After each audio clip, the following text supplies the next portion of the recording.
Buenas tardes. Vamos a empezar con la segunda comunicación de este tercer Congreso de Bibliografía Asturiana, titulada Bibliotecas en contexto, información, cultura y comunidad.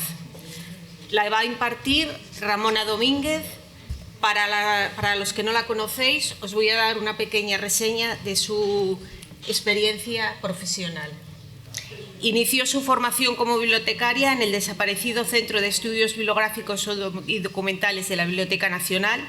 Durante los años 1989 al 1994 fue directora de la Biblioteca Pública del Estado en Ávila y desde el año 94 hasta su jubilación fue directora de la Pública del Estado en Salamanca.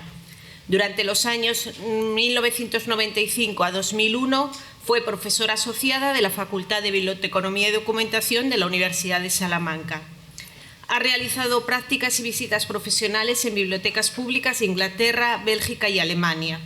Sus áreas de interés se han centrado principalmente en el nuevo modelo de biblioteca pública, su planificación y gestión, el desarrollo de nuevos servicios y la integración de la biblioteca pública en la comunidad. Ha publicado 2 libros, uno en TREA en el año 1996 y otro en el 2018 en la Universidad Oberta de Cataluña, y tiene bastantes artículos en revistas, tanto profesionales como comunicaciones en congresos. Como ella misma comentó esta mañana, participó en el primer Congreso de Bibliografía Asturiana y yo he coincidido con ella en muchos congresos nacionales y bibliotecas públicas. Ha estado siempre muy vinculada al Consejo de Cooperación Bibliotecaria. Participó en el grupo de trabajo que redactó las pautas de servicios para bibliotecas públicas en el 2002. Posteriormente, en los años 2008 y 2014, formó parte del grupo de multiculturalidad y accesibilidad en bibliotecas, y el último grupo que ha participado ha sido en la función social de las bibliotecas. Tiene la palabra Nona. Bueno, pues hola y buenas tardes, y estoy muy contenta de estar aquí. Ya lo dije esta mañana y lo repitió Ana, porque esta fue, no solamente es que estuviese en ese primer Congreso de Bibliografía Asturiana, sino que fue mi primera presentación en público. Estaba nerviosísima viendo a antiguos profesores desfilar por aquí y, bueno, nerviosísima. Entonces me hace mucha ilusión. Quiero dar las gracias, bueno, al director general de Patrimonio, Pablo León Castilla, no sé si lo digo bien. Lo digo mal. Dímelo. Pablo León Costales. Ay, Gasalla, calla, que es... Bueno, entonces Pablo León Gallas. Mi error fue menor, entonces. Pablo León, a Ana y al comité organizador por haber pensado en mí, y a todos vosotros por estar aquí a esta hora de la siesta casi. Entonces yo busqué este título de Bibliotecas en contexto, y con él quería hablar más que nada de la transformación, cómo las bibliotecas se han ido transformando a lo largo del tiempo, y elegí este tema, me apoyé en una frase que decía el texto en donde se presentaba el Congreso, que decía que el propósito del Congreso es analizar, valorar e investigar los profundos cambios que han transformado el acceso a la cultura a través de las bibliotecas, archivos y centros de documentación. Yo voy a hablar de bibliotecas, y dentro de bibliotecas públicas, que es en donde yo siempre trabajé. Quería decir que realmente las bibliotecas están siempre en transformación, están siempre en transformación, y que muchas bibliotecas, cuando se presentan en sus folletos, siempre dicen: la biblioteca es una institución en continua evolución y transformación. Y para hablar de ello me voy a ir a mi propia experiencia personal, pero no porque sea la mía, sino porque yo empecé, creo, en unos años en donde ha habido un vuelco y un cambio grande a finales de los años 80. Y entonces voy a tomar más o menos a partir de ahí las transformaciones de la biblioteca. Pero arranco un poquito antes, en la Constitución del 78. Y arranco en este momento porque en la Constitución había ya 2 artículos muy importantes para las bibliotecas. Uno, el 148, donde se transfiere a las comunidades autónomas, se hace esa transferencia de las bibliotecas a las comunidades autónomas, y el 149, que mantiene para el Estado, o sea, transfiere la gestión, pero mantiene para el Estado la titularidad, y de alguna manera eso garantiza un equilibrio entre las distintas comunidades autónomas. Todo esto a mi entender, claro está. Voy a pasar muy por encima, solamente citarlas, porque es también un momento en donde empieza una legislación importante para las bibliotecas, muy directamente vinculada a las bibliotecas. Y aunque se comentaba ayer, pues a veces la legislación no se cumple al 100%, pero yo considero muy importante el que esté ahí y que de alguna manera refrenda lo que luego las bibliotecas pueden hacer. O sea, me parece interesante tenerla, aunque todos sabemos que hay cosas que nunca acaban de cumplirse.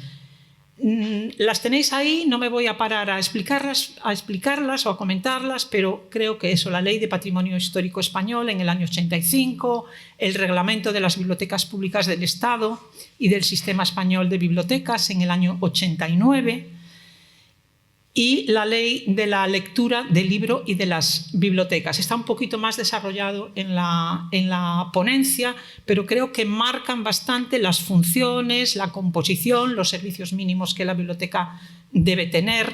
O sea, creo que es ahí donde realmente nos apoyamos, o todos los que empezamos en aquel momento nos pudimos apoyar en toda esta legislación.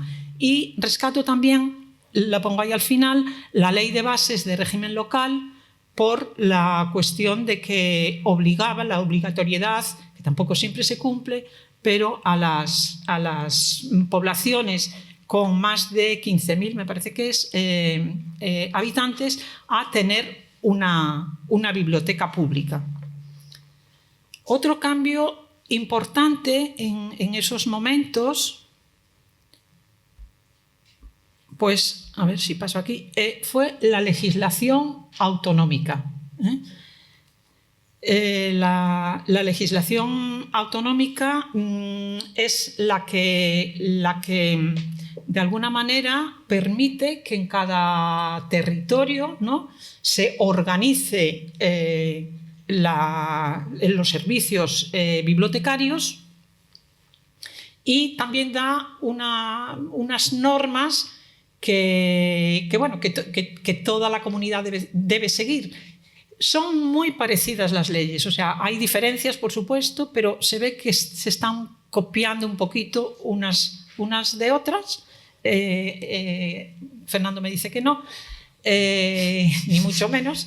Pero a mí me parece que en todas ellas aparecen unas cuestiones clave, como es la creación de una biblioteca regional, llámesela como la queramos llamar o como se han querido llamar, nacional, o en muchos casos biblioteca con el nombre de la comunidad, como aquí Biblioteca de Asturias o Biblioteca de Castilla y León, donde yo trabajé tantos años.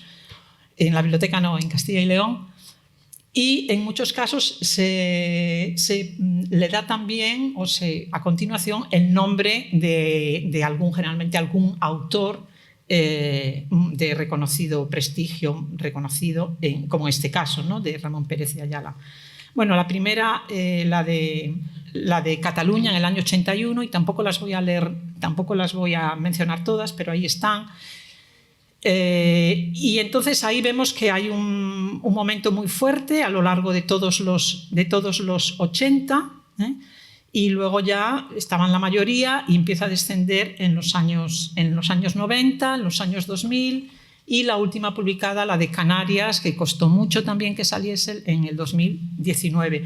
Y vemos el caso de Asturias, que se quedó ahí. Ahora estoy viendo aquí que metí ahí un gazapo, que son más de 5.000 habitantes y no 15.000, como dije de cabeza, mal dicho, para la obligatoriedad en las bibliotecas municipales.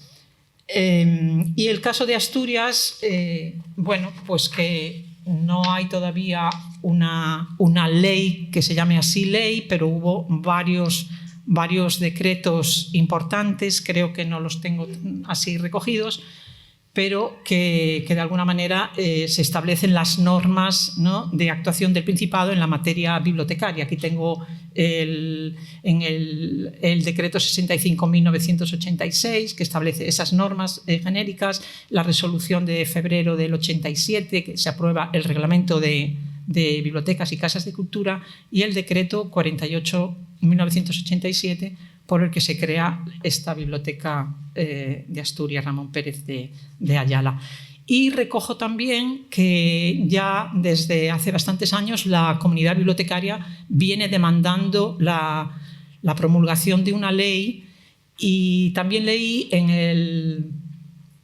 cuando el año pasado se hizo aquí en Oviedo la reunión del Consejo de Cooperación Bibliotecaria, pues ya la consejera, y ayer también lo dijo, ya se comprometió a la publicación, a la promulgación de esa ley. Y me llamó más la atención, y esto lo vi de refilón, que en la Semana Negra de Gijón, en la última, hubo una mesa redonda específica, según yo he leído, no sé si está bien o no, creo que sí, sobre la necesidad de esta ley. O sea que allí también ya era un contexto un poco diferente. Que se diga ante bibliotecarios es muy común, pero que se diga en ese contexto, pues me pareció también muy, muy interesante. Y bueno, contradiciendo a Fernando, con el que nos contradecimos muchas veces, lo conozco hace mucho, pues a mí eso me parece que todas organizaban el sistema, ponían la biblioteca central, o sea, la biblioteca autonómica como la cabecera del sistema, y aseguraban unos servicios mínimos que yo creo muy, muy parecidos, ¿no? Y se hablaba ya también de derechos del ciudadano, de la financiación, del personal, pero tampoco me voy a extender más. Seguimos. Otros cambios fue cuando llegan los estudios de biblioteconomía y documentación a la universidad, ¿no? Antes, pues la gente nos formábamos, yo me cogió la etapa anterior, lo señaló Ana, el curso que había en la Biblioteca Nacional, un curso de 9 meses a lo largo de todo un curso académico. Y muy poquito después empezaron a crearse escuelas, como se llamaron al principio, facultades de estos estudios en muchísimas universidades. Realmente fue una eclosión. Si quitamos el caso de Cataluña, que ya desde 1915 tiene la que se llama la Escola de Bibliotecaries, que estaba bajo la batuta de Eugeni Dors, que fue el fundador y el primer director, pues en los demás son a partir de los años 80 y 90 y en distintos niveles. Unas tenían varios niveles de estudios, otras solamente uno a lo mejor o dos, pero bueno, fue una eclosión y yo creo que se dejó sentir muchísimo en las bibliotecas. Y tenía aquí una salvedad de que muchas veces lo que pasaba era que la administración, todos nos aprovechábamos de aquella formación, pero el personal muchas veces estaba trabajando, y lo que quiere decir cobrando, por puestos inferiores, porque había muchas personas, yo por lo menos hablo de Castilla y León, que es lo que más conozco, muchas personas con formación de diplomatura o de grado y solamente accedían a los puestos de auxiliar de biblioteca porque no había tantos puestos altos en las bibliotecas. Además de estas cuestiones, ya digo que en estos años, a partir de los 80, tuvieron un enorme desarrollo, quería mencionar también un poco por alto las normativas también que se van publicando a lo largo de todos estos años. Son cosas que todos conocemos, pero bueno, ahí simplemente, a ver dónde estoy. Sí, aquí. El manifiesto IFLA UNESCO en el año 94, las directrices IFLA UNESCO que, digamos, abundan más sobre lo que ya el manifiesto primero recogía. Después ya, en el caso español, las pautas sobre los servicios de bibliotecas públicas, en el que tuve el gusto de participar. Había muchísima gente allí de prácticamente todas las comunidades autónomas. Después los grupos de trabajo que todavía continúan, también del Ministerio, de la Subdirección General de Coordinación Bibliotecaria. Entonces fue un momento donde apareció una normativa muy clara que nos servía de guía a las bibliotecas y nos servía también un poco para unificar criterios y también un poco para pensar la biblioteca. Y hay como dos puntos, bueno, los había puesto un poquito apartados porque son diferentes. Pues también quería decir en el montón de publicaciones, muchas de ellas por profesionales españoles que hasta el momento no se habían prodigado mucho en escribir sobre los temas profesionales, pero entonces ahí empieza ya a haber muchas publicaciones y quería destacar, y más estando aquí, pero no estando aquí porque las publicaciones de TREA llegaron a todos sitios, aparte que estaban muy bien distribuidas y bueno, pues yo creo que fue una fuente de información y de trabajo pues para todos. Y no quería dejar de señalar la revista esta de Educación y Bibliotecas, que creo que también cumplió un papel fundamental. Vamos ahora a ver un poquito las funciones que tenían o lo que hacían los servicios y tareas de las bibliotecas en aquellos años 80. Nos quedábamos realmente con lo que hoy consideramos lo más básico, también a mi entender. Préstamo a domicilio, consulta en sala, información y referencia. Era lo que prácticamente siempre repetíamos.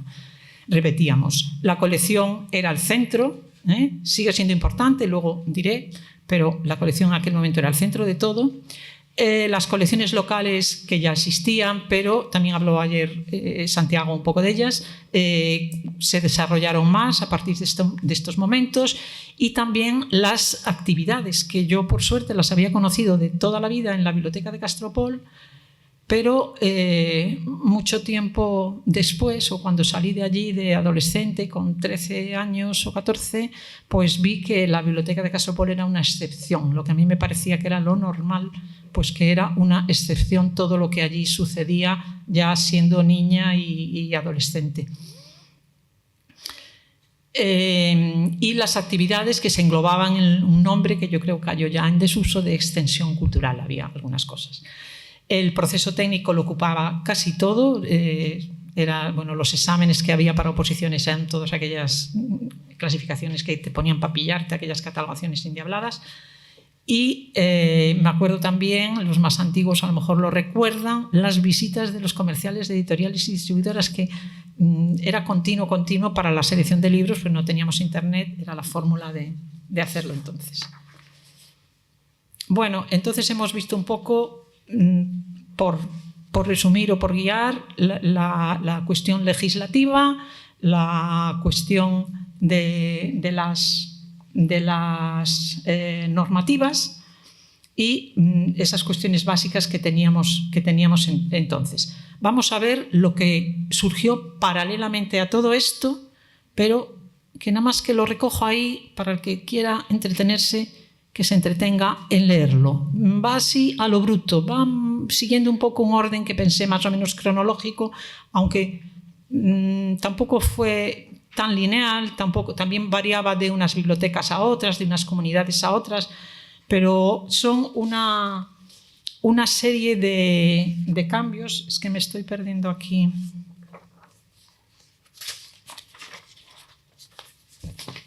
Sí, aquí.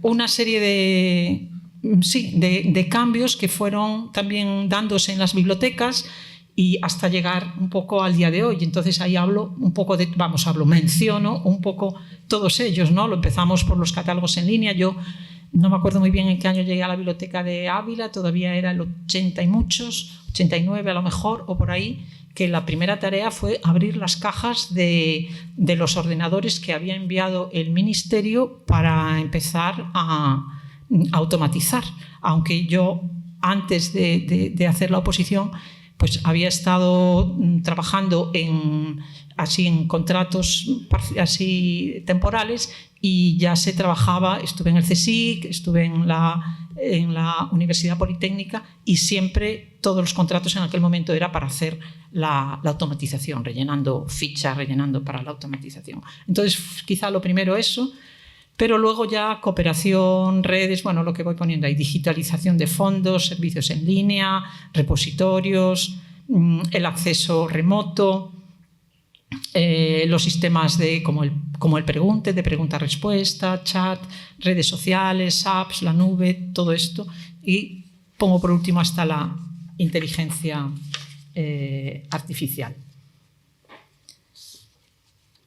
Entonces, hasta ahora hablé un poco de las cosas más o menos objetivas, o sea, de cambios que se pueden rastrear así muy objetivamente, pero ahora quería pasar a hablar de otro tipo de cambios que quizá son un poquito más difíciles de analizar, o al menos de analizar así por alto, como lo estoy haciendo yo ahora con vosotros, ¿no? Porque quería hablar un poco de las tendencias, ideas y valores que iban cambiando en la sociedad en todos estos años. Y ahí tomé como punto de partida las elecciones de 1982, y con la mayoría absoluta del PSOE en aquel momento, y que en aquel momento pues había unos grandes deseos, no solamente del partido que llegó al poder, del PSOE, sino de amplios sectores de la sociedad, de alguna forma convertir a España en un país moderno. Veíamos que nos faltaba un poco, queríamos ser más modernos, más actualizados comparado con otros países europeos. Entonces, muchos de los valores tradicionales del momento, como la familia, las relaciones sociales, pues fueron cambiando de manera muy, muy rápida, y daban paso a otros valores en donde siempre se podía encontrar el denominador común de la palabra libertad. Se buscaba todo, o sea, libertad de prensa, libertad de actuación, libertad de reunión. Era un poco ese momento. Y sí, y ahí recojo pues algunas de estas ideas que yo pienso que en aquel momento fueron las que dieron el cambio social a España. También no se dan en un punto solo, ¿no? Pero bueno, la secularización de la sociedad, los cambios en el concepto de familia, descenso de la natalidad, feminismo, reconocimiento de los derechos de la mujer, desarrollo del estado de bienestar, sociedad de consumo, sanidad universal. Y a la par que estos también, que estas cosas que estábamos tratando de conseguir o que se estaban consiguiendo, había también otra situación en aquellos momentos, a veces no tan favorable, como la reconversión industrial, la renovación de la prensa, sí, pero la movilización sindical, el paro, la precariedad laboral. Entonces, el despoblamiento, que ya existía, pero que siguió creciendo. Entonces, bueno, es un momento de cambio que de alguna manera influye en las bibliotecas, y recojo yo en el artículo diciendo como que se retroalimenta, ¿no?, la situación social del momento con lo que las bibliotecas pueden hacer en ese momento. Sigo con cuestiones más concretas de biblioteca. Y la evolución también de las bibliotecas a partir de eso, de finales de los 80, y nos venimos para acá. Entonces, hubo muchísima construcción de edificios. Estoy, claro, hablando mucho de las bibliotecas públicas del Estado, pero también en localidades más pequeñas también se dieron muchas mejoras y creación de edificios y locales para bibliotecas, o sea, se reformaron y mejoraron mucho en estos momentos. Entonces se buscaba eso, que fuesen edificios representativos, que fuesen atractivos para la población, que fuesen más flexibles, porque los servicios de la biblioteca pues ya se habían diversificado mucho. Los servicios para público infantil y juvenil se van generalizando. El libre acceso que todavía me enteré hace nada que en una biblioteca de Andalucía se acaba de poner en libre acceso hace como 3 o 4 años, aunque yo pensé que estaba ya en todos lados. En la de Castropol siempre estuvo. Entonces se generaliza el libre acceso, los espacios más flexibles, como digo, la amplitud de horarios, ¿no? Empezó a también, yo creo que aquí también, ¿no? Continuar sin hacer el parón del mediodía, de la hora de comer, que se hacía habitualmente y se hicieron horarios continuados. La diversificación de las colecciones y el desarrollo de actividades. A ver por dónde sigo.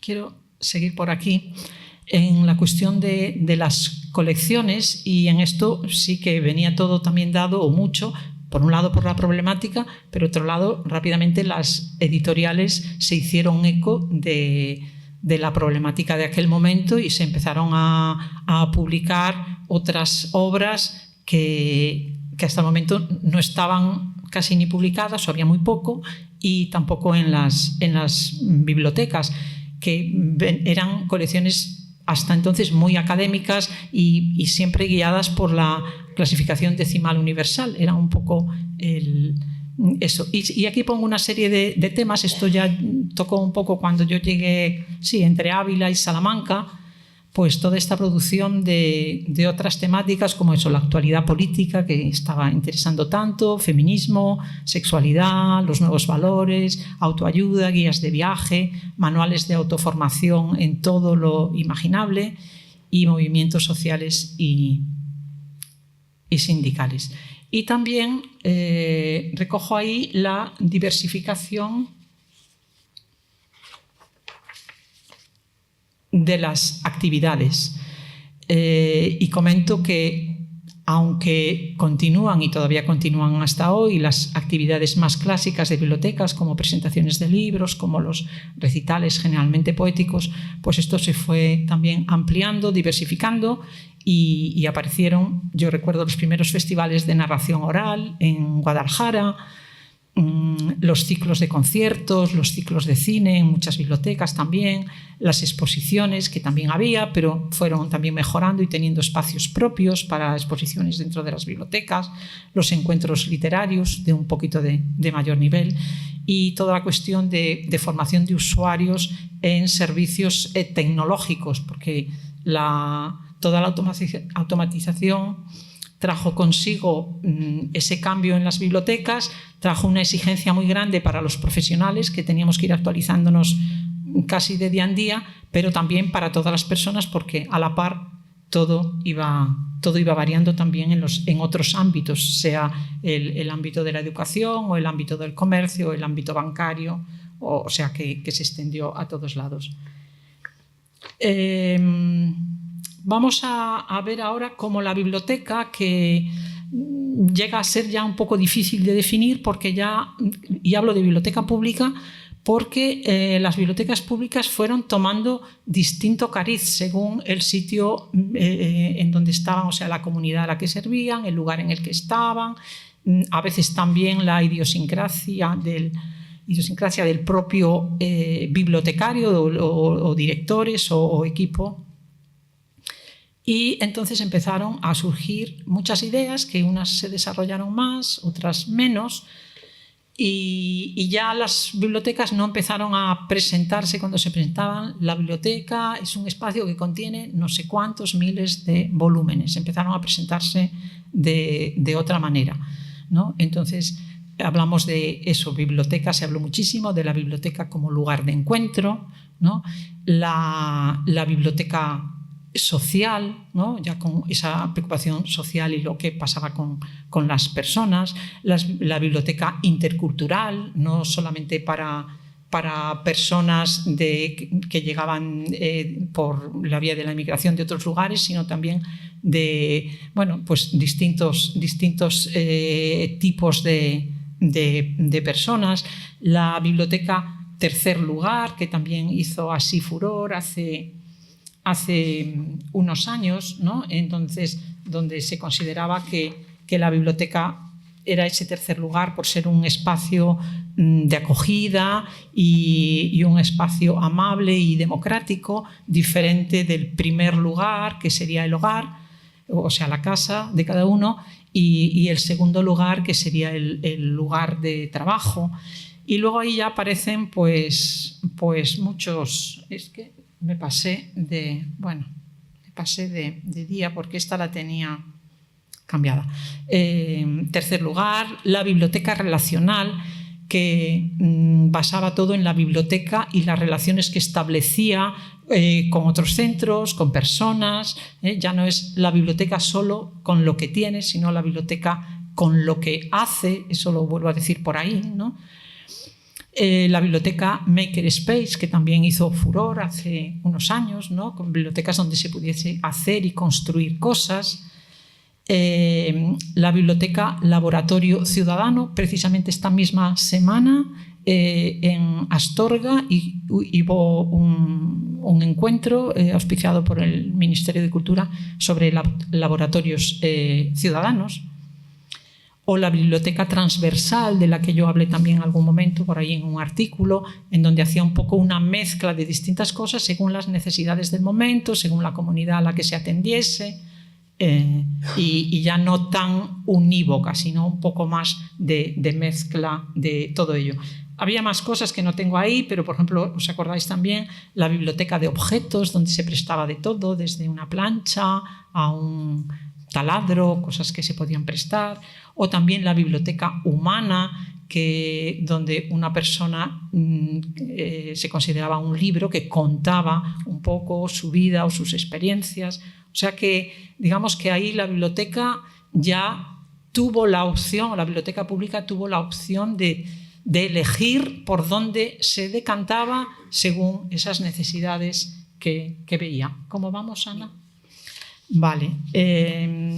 Volvía aquí atrás porque tenía esta cuestión de los clubes de lectura, que al hablar de biblioteca, lugar de encuentro, pues realmente creo que fueron los clubes de lectura, aunque no es lo que a mí más me gusta, luego voy a pasar a decir lo que a mí más me gusta, pero bueno, los clubes de lectura creo que son los primeros espacios realmente que son espacios de comunicación, de intercambio de ideas, y que además que todas las bibliotecas los acogimos. En la biblioteca de Salamanca, donde yo trabajé la mayor parte de mi vida profesional, pues sé que comenzamos en el año 2002, que era Salamanca capitalidad cultural, pero ya lo sabían otras muchas bibliotecas, ya había salido, yo me acuerdo de tenerlo recortado en la revistilla del País semanal, pues la biblioteca de Guadalajara, que siempre era una avanzadilla en muchas cosas, y hablaba de los clubes de lectura y algunos otros ejemplos por ahí,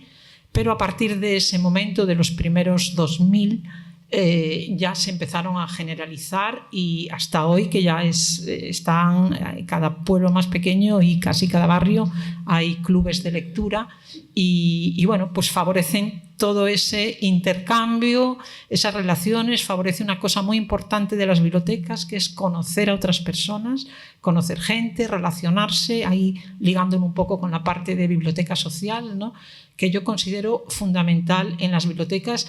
Y además también me gusta que se haga sin decirlo. No se dice, vente aquí porque no tienes amigos y aquí vas a encontrar gente, sino que vente aquí. Y tú, de paso, encuentras amigos, conoces gente que te pueda interesar y luego vais al cine, en fin. Eso me parece también fundamental. A ver, ¿dónde voy? Bueno, se me olvidó mencionar eso que se llamaba también la biblioteca orientada al usuario, donde la colección dejó de ser tan importante, o sea, ¿no?, o lo más importante, para centrarse en el usuario. ¿Qué necesita el usuario? Y vamos a darle al usuario lo que necesita. Y esta otra frase que se repite, y yo también la repito, de que el énfasis ya no se pone en lo que la biblioteca tiene, sino en lo que la biblioteca hace. Y ya vamos acabando, voy súper bien, de tiempo, digo. Entonces, ay, que me estoy pasando, esta no es. Está. Entonces, aquí, muy resumido, está un poquito más amplio aquí en el texto, pero lo que sí que quiero decir es que las preocupaciones de hoy ya no tienen nada que ver con las preocupaciones. Voy a beber un poquito.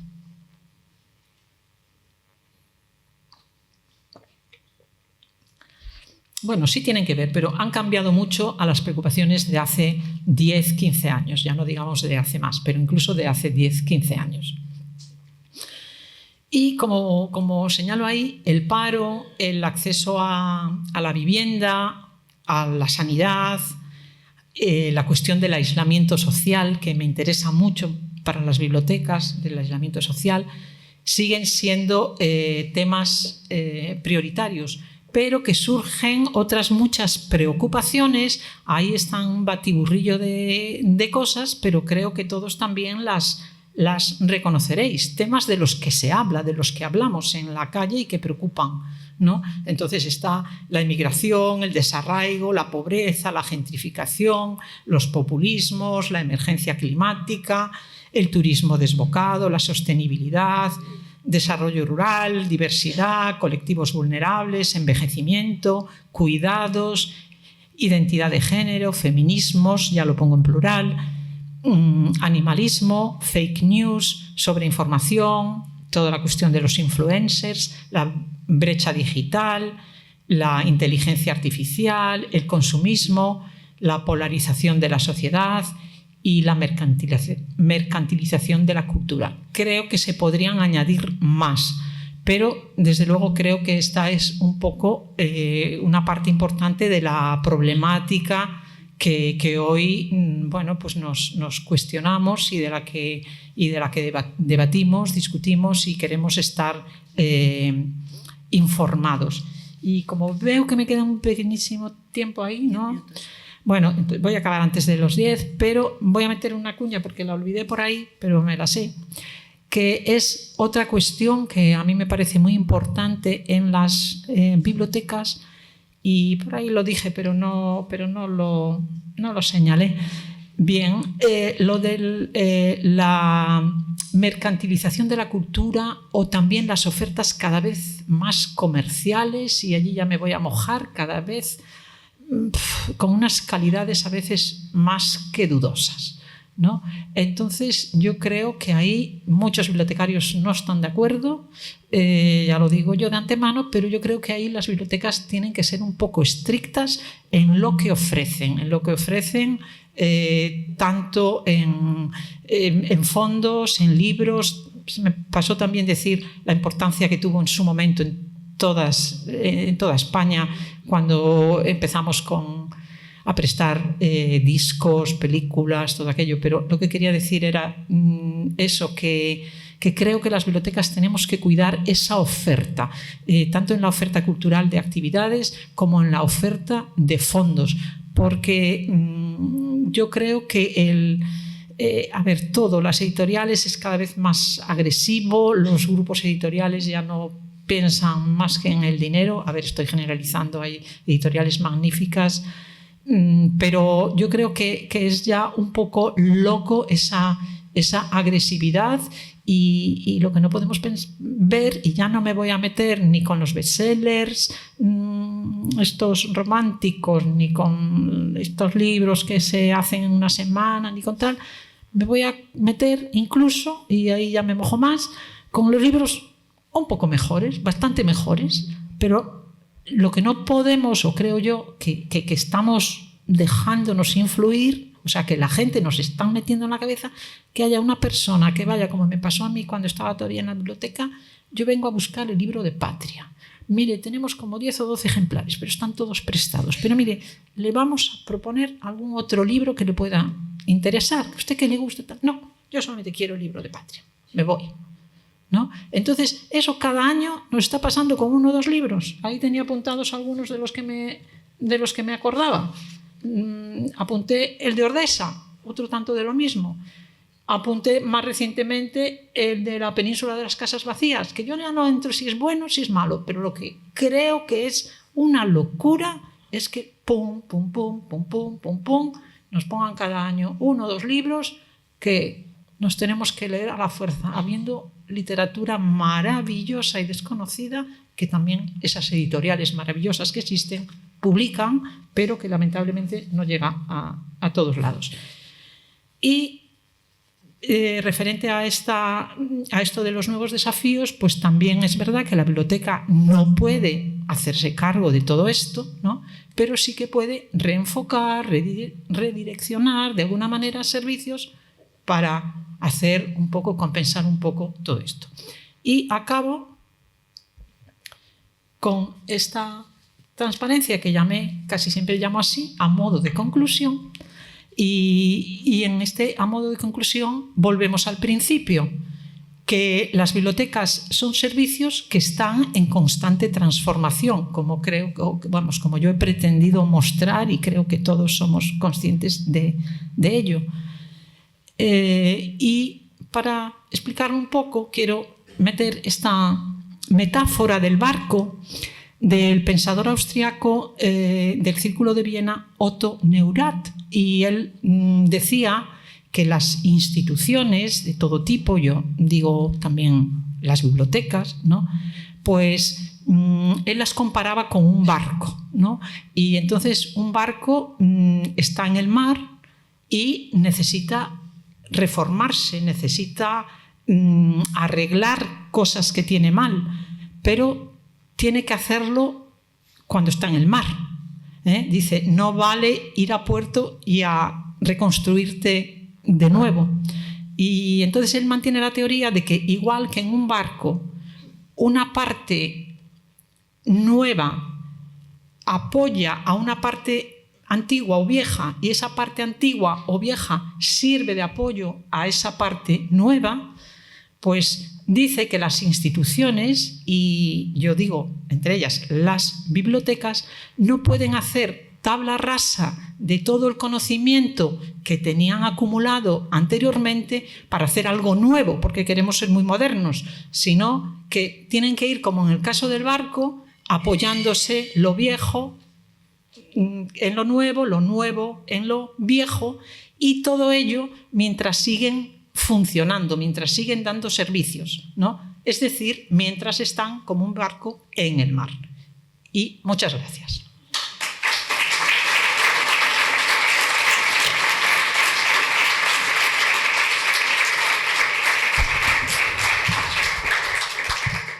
Muchas gracias, Nona. Abro la palabra para si queréis intervenir. Creo que ha tratado temas muy interesantes. Además, es una persona con una valía y una trayectoria que le da pie a hacer unas reflexiones muy interesantes de la evolución de estos casi 30-40 años. Muchas.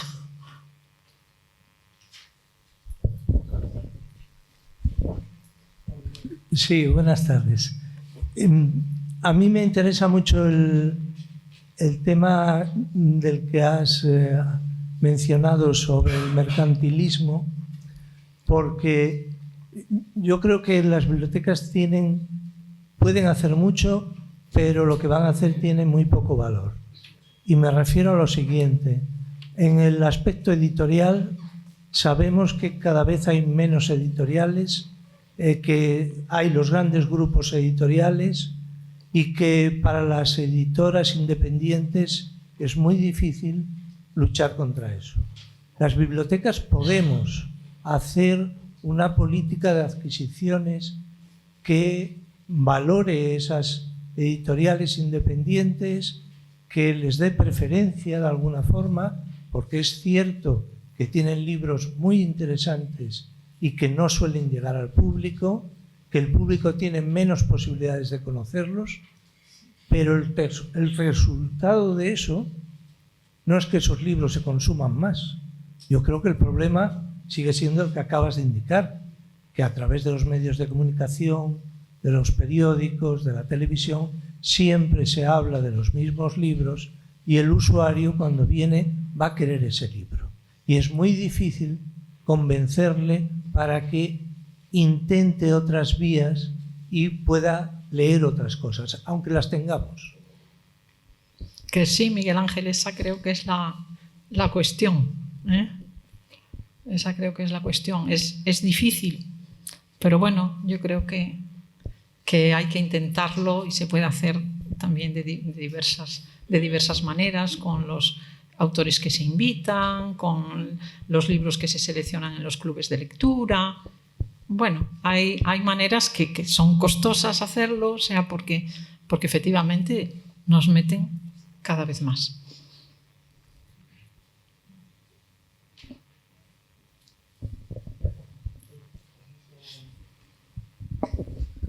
Buenas tardes. Bueno, vamos a entrar un poco en materia porque...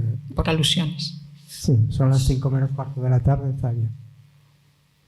Vamos a ver. Yo creo que hay una serie de cuestiones básicas. Yo soy muy antiguo y entonces de esto siempre he hablado mucho con los compañeros, con la gente que ha estado a mi cargo durante muchos años. Y hay una serie de cuestiones básicas que salen de vez en cuando a la palestra, ¿no? Y tú has citado una cosa que yo creo que todos debemos pensar sobre ella y que es evidente. Y que un poco, al final de tu disertación, entras un poco en contradicción. Dices, durante muchos años, y para gente que ha estado desde los años 80, finales de los 80, principios de los 90 en este negocio, la biblioteca es igual a la colección. Es decir, la colección es el kit de la cuestión. Y estoy hablando de biblioteca pública, porque si hablásemos de biblioteca universitaria o de una biblioteca especializada en no sé qué campo del conocimiento, lo que voy a decir no tendría ningún sentido. Porque las bibliotecas universitarias tienen muy claro lo que es, supongo. Pero una biblioteca pública, durante muchos años la colección fue el eje de todo. En los últimos 20, 25, 30 años la colección ha dejado de ser como algo que se da por sentado, ¿no? Es decir, de hecho muchas veces hablan de biblioteca pública igual a colección como si la colección fuese un almacén de libros. Es decir, no, la biblioteca no tiene que ser un almacén de libros, es una cosa de modé, fuera de lugar. En cambio, en tu disertación, lo último que has hablado es precisamente de Patria y de Ordesa. Es decir, de cómo se seleccionan las colecciones, de cómo ofrecemos las colecciones. Quiero decir con ello que la colección, en mi opinión, sigue siendo el eje fundamental de la biblioteca. Es decir, para mí, y ya que estoy fuera del negocio, la biblioteca siempre fue la colección. Es decir, mira, te voy a decir una cosa. Cuando yo llegué a la biblioteca de Asturias, hace muchísimos años, no me acuerdo. Fue en el año 88, una cosa así. Interino. Entonces entré por esa puerta y fui al despacho de dirección, que era Santiago Caravia. Y de aquella yo tenía una idea un poco confusa de lo que era una biblioteca, la verdad. Estaba un poco confundido y según vi esta biblioteca, que llevaba 2 años en funcionamiento, me dije, ¡buf! Qué poco sitio hay para estudiar aquí, no sé. Entonces fui al despacho de dirección y lo primero que le dije, me dijo Santiago, ¿qué te parece la biblioteca? Y dije, uff, es que para estudiar hay poco sitio y tal. Y había un montón, la verdad. Y me dice, no, estás confundido porque es que la biblioteca no es el espacio, no son los sitios que hay para estudiar, es la colección que hay. Eso es la biblioteca. Y estoy hablando del año 88, 89, 88, febrero del 88. Y eso me ha quedado como grabado a piedra. Es decir, para mí una biblioteca es una colección en un espacio determinado. Una biblioteca no es un espacio que tiene una colección de libros, no, al revés. Siempre será una colección organizada de múltiples documentos, de los que quieran. Libros, discos y vídeos, como decía esto antes, pero también materiales gráficos, mapas, etcétera, etcétera, etcétera, etcétera, etcétera. Y alrededor de ello puede haber mogollón de cosas. Pero luego, realmente yo entiendo que la comunidad de usuarios, que es de mucho que se habla mucho, son de los que usan la colección. no de los que pasan por la biblioteca. En mi caso, por ejemplo, que yo, bueno, en mi caso no, era hasta hace una semana. La biblioteca Jovellanos de Gijón, que está en el centro de Gijón, un usuario no es el que entra por la calle Jovellanos, entra en la biblioteca Jovellanos y va a los servicios a hacer uso de los servicios. Por decirlo así, a lo bestia. Ni siquiera los usuarios del club de lectura. Es decir, nosotros teníamos un club de lectura que eran 5 clubes de lectura, 90 personas. Muchas de esas personas no hacían uso de la colección. Es decir, entraban, bajaban al sótano, digamos, el club de lectura, salían y marchaban. Como quien dice eso, dice de los... A lo mejor la gente que a lo mejor un día por la semana, un día cada 5 meses o cada 6, una vez al año, asiste a una conferencia o asiste a... pasa por una exposición, etc. Para mí, la colección fue siempre la base de la biblioteca. Y el uso de esa colección son los usuarios de la biblioteca. No estoy hablando ya de conservación del patrimonio, que es una cosa importantísima en bibliotecas como la Biblioteca Públicas del Estado, la Biblioteca Pública Jovellanos, la Biblioteca de Asturias, etcétera, etcétera. Luego, también hay una cuestión que durante muchos años me ha sorprendido bastante, y es cómo vemos la biblioteca pública como un fundamento del Estado democrático. Es decir, como una base de la sociedad democrática.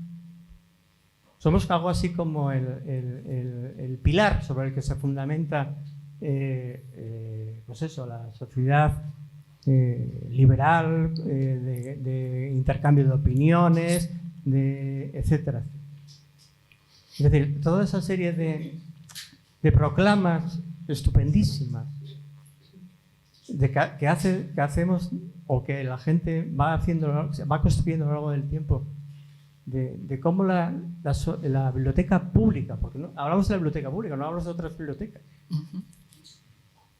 Nadie piensa que la biblioteca universitaria o de las bibliotecas especializadas son el fundamento de la sociedad democrática. En cambio, de la biblioteca pública sí. Pues es un lugar de intercambio. De intercambio de opiniones, de intercambio de no sé qué. No es cierto. No es verdad.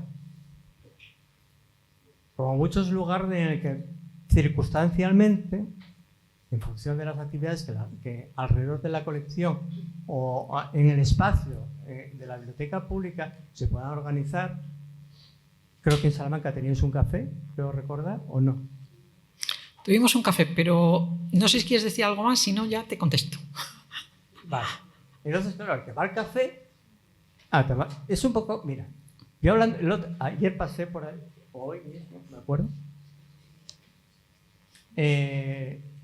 Hay diferentes bancos, voy a hablar del Banco Santander. Ahora desde hace unos años, el Banco Santander se ha puesto muy guay, y entonces tiene lo que llama World Café. Entonces, ahí tiene unas instalaciones maravillosas en el que la gente joven sobre todo, va y se toma un café estupendísimo, porque creo que tiene unos cafés buenísimos, y va y te puedes poner ahí a trabajar con la wifi, no sé qué y tal. No sé si de vez en cuando alguien del Santander te vende un crédito o tal, o te ofrece una inversión en algún fondo de inversión que tiene el Santander.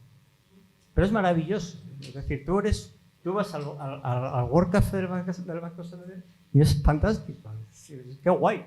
Yo voy, qué bien estoy aquí y qué café más bueno hay y estoy estupendísimo de la muerte.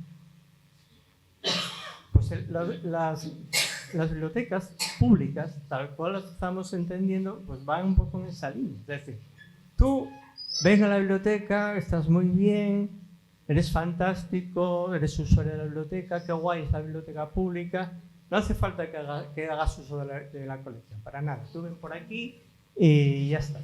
Y ves una exposición o de vez en cuando haces tenemos no sé, ¿qué te voy a decir yo?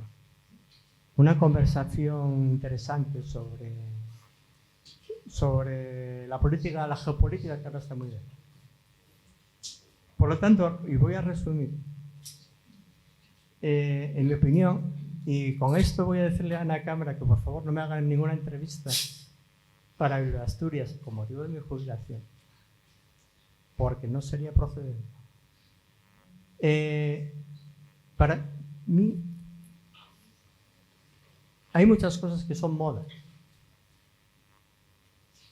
Acabas de citar una serie de tendencias dentro de la biblioteca o de opiniones. No, no eran dentro de la biblioteca, eran en la sociedad.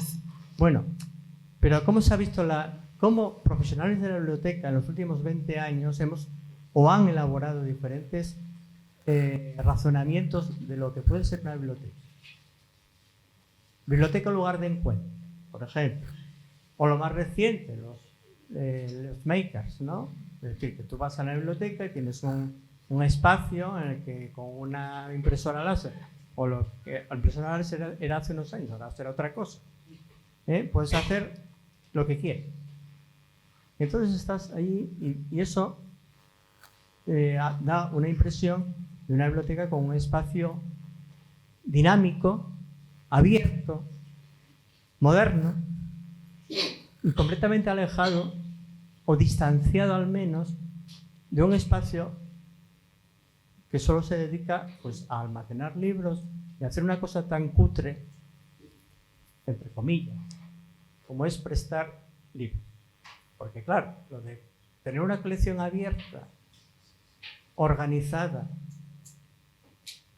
físicamente en buen estado, expurgada y demás, pues resulta que es una cosa como, y se da por supuesto, es como si uno va a Zara y se encuentra con una colección de hace 10 años, ¿no? Eso por Dios, no. Por favor.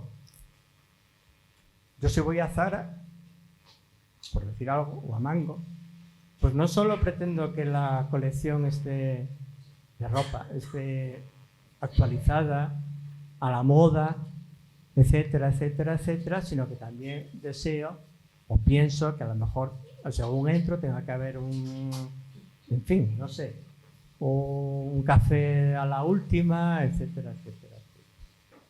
Bueno, esa es mi visión de la biblioteca, una vez jubilado. Bueno, pues yo espero que no todo el mundo haya comprendido, como Fernando, que la colección no es importante.